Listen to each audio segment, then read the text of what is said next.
Today on an all-new Dr. Phil.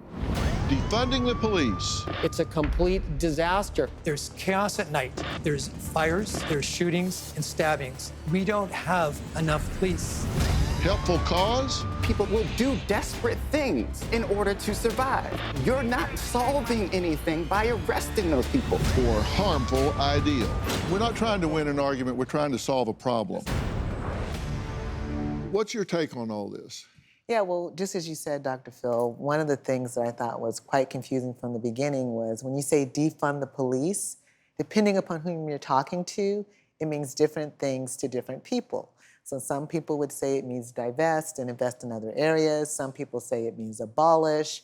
And so we needed to at least have a clear definition to actually figure out what are we talking about when we say that. I do think that, as I've heard many times before, people want, when police respond, they want officers to be fair and just and have equity. The melanin in your skin should not determine the service of police service that you get. However, the facts bear out that there is disparity. So we need to find a path forward to reduce that disparity, to eliminate it, but also recognize that we've made a lot of movement and advancement, and we need to continue to work on that in a practical manner that makes all of us here safer. When we're talking about a society where 1 in every 1,000 Black men can expect to be killed by law enforcement, we have not made progress. When we talk about a society where Black folks, in particular, make up the majority of people that are profiled, targeted, incarcerated by our criminal legal system, we are not talking about progress. Some things that I do want to address. Actually, there was not confusion about what defund means until law enforcement inserted that confusion. What I can say is that organizers, creators of this movement were always very clear that it was about redirecting resources to things that actually keep us safe. Well, it might have been clear in the conference room, it might have been clear when y'all were meeting about it, but it wasn't clear on the streets, and it wasn't clear with all the people that took up the message and found a camera to stand in front of. Because I can show you 1,000 images that have the word abolish with defund. So the message got hijacked is my point. When you're saying, suddenly we see people talking about abolish, well, defunding comes from an abolitionist perspective, That's right. It is a long-term project that says, how do we create the conditions under which policing would not be necessary? And defund is the policy that says, well, a city budget has this much money going to police and this smaller amount of money going toward roads, towards housing, towards schools, towards recreation. Why do you blame what's happening to Seattle on defunding the police? I think people do misunderstand that word, and it's right there with abolishing the police. Once city council started talking about defunding the police, hell broke out. It's unsafe here. We've lost 300 to 400 officers. We're in crisis, and I think we're doomed. I don't even know if we can get back to where we were. Well, Mark, you say San Diego is down 300 officers. Yes, that's correct. Has it had an effect? It's been a horrible effect. The defunding plan has failed. It's a complete disaster. Our police are less safe, and the neighborhoods that need police the most are the ones that most affected, because it's the neighborhoods that are underserved, the underserved populations that need police. They can't afford to pay for pricey private securities or high-end surveillance cameras. Those are the people that are suffering, and make no mistake about it. Defund means take away money from police that were already running on tight budgets anyways. They didn't have enough money to do proper training. You know, officers have to have training. If you don't want the things to happen that you're claiming happens, then you have to train officers properly, and you have to get $1 bazillion in training, You know, $1 bazillion in cultural competency training, $1 bazillion in body cameras, $1 bazillion in all these things, and nothing has and bared out. crime And is I'm wondering up. Your which plan, program because made the vast crime majority go of up. American Your cities program have made not crime go up. defunded. Yes. It just has No. not happened. Crime has gone up. That's just a mistruth. Defunding has just not all of happened. those crimes. I'm sorry. We're not Let's trying take to win an Oakland. argument, we're trying to solve a problem here. Let me Sorry. ask the question here. Isn't it true that defunding pretty much across the board didn't really happen? Yes, that's what's true. Well, Well, New York- budgets were reduced. New York lost $1 billion. But at least in LA, budgets were temporarily reduced. Most of the reduction was replaced with overtime with the officers they had, or the reduction was part of a citywide reduction. And most of the defunding, diversion, or reduction was regained the next year. So there hasn't really been a defunding of the In some cases, That's I think, what's Dr. true. Phil, respectfully, I think in some cases budgets were reduced. I think part of the reason that some of the budgets were replaced and more money was given in because they saw the rise in crime and the rise in issues and wanted to mitigate some of those so the problems. money came back. And also, Some of it. Dr. Phil, when you have 9% inflation and gas prices that were pushing $10 a gallon in Los Angeles, and you leave the police budget the same, when healthcare goes up, when food prices go up, and you have these, what's everything your went up. point? And my point is, Well, what's by your not point? adding money, you're just defunding them just by Why is regular the answer economics. to those problems police? And adding money from where? Law enforcement in every major municipality across this country has the majority of the general funds. And I'll tell you all this. Anything you want, from fixing potholes to cleaning up your parks, when your electeds tell you they don't have the money, it's because badges and guns have that money. Today, Dr. Phil, it's chaos. We don't have enough police. Right now, we should be at around 230, 240 for a population of 72,000 people. We're barely at 175.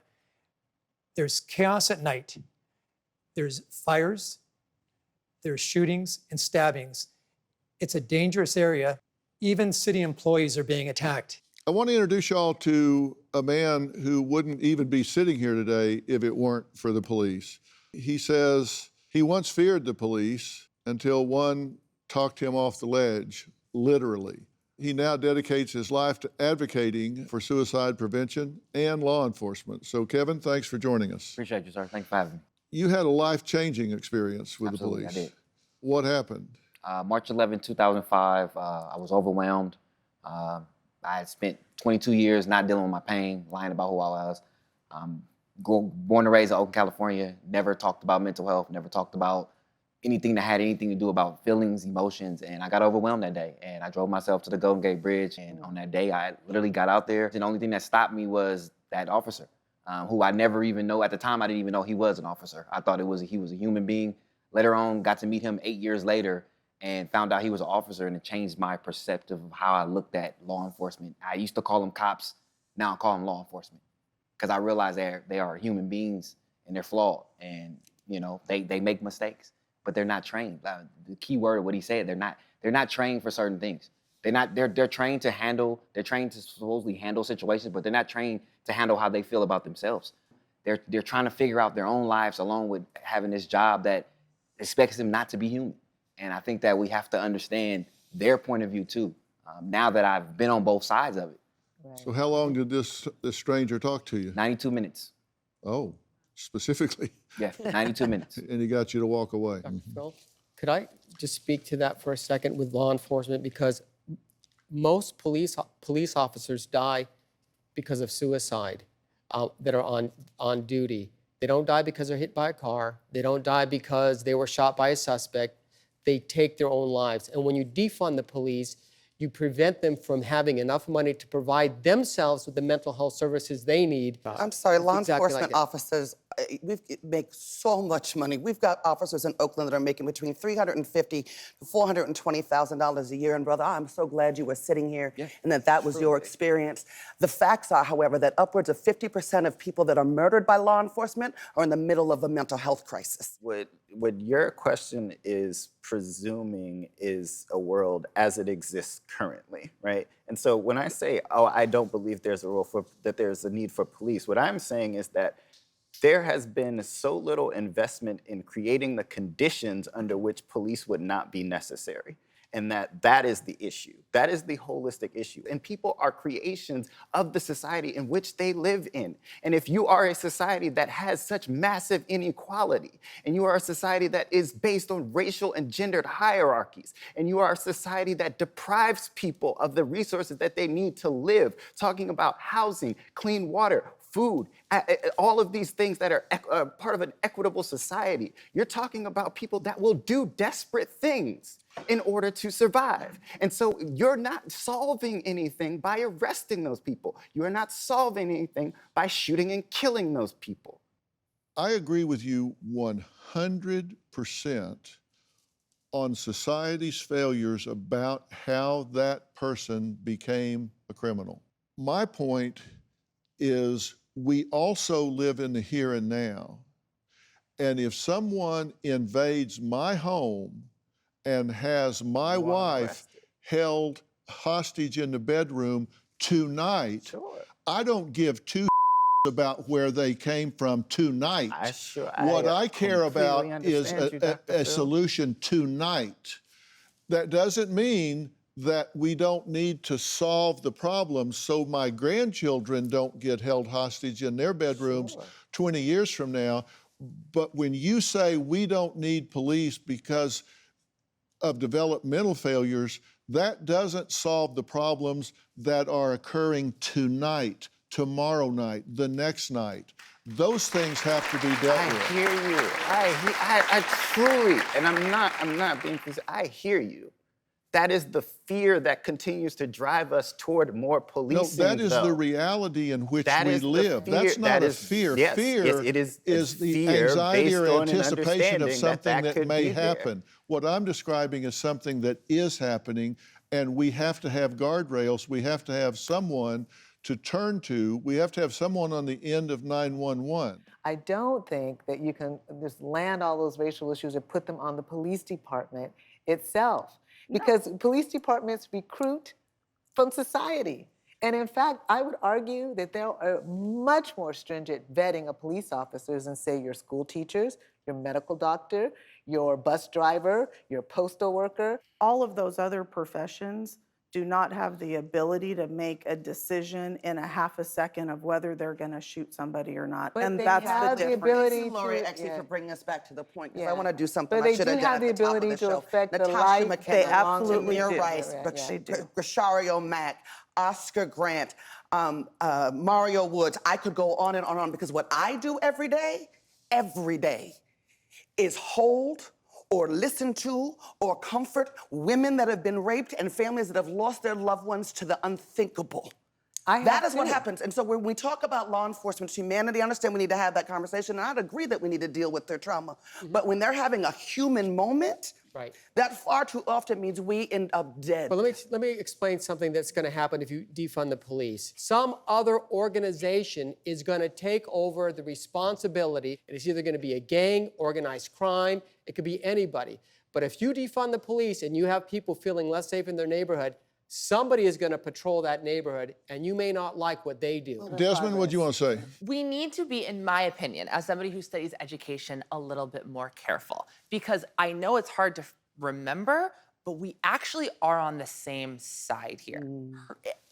Do we want a safer community? Same side as far as my concern, right? So it's now gotten to the point, though, where there is so much unedited discourse that you're worsening the problem based on how we're talking, right? We have defund the police. We have somebody in education. I have students saying, oh yeah, we do not need a police force at all right now. There is a here and now where we do need police force. There's also preventative measures that we can take in education, right? That can prevent these things from happening in the first place. Is working together that out of the question? When you've got law enforcement agencies that target people like me with misinformation and lies and put targets on our back, I don't know how then I sit down at the table with that person. Okay. Do you have a story or a question for me? Click the link in the description and tell me what in the world is going on.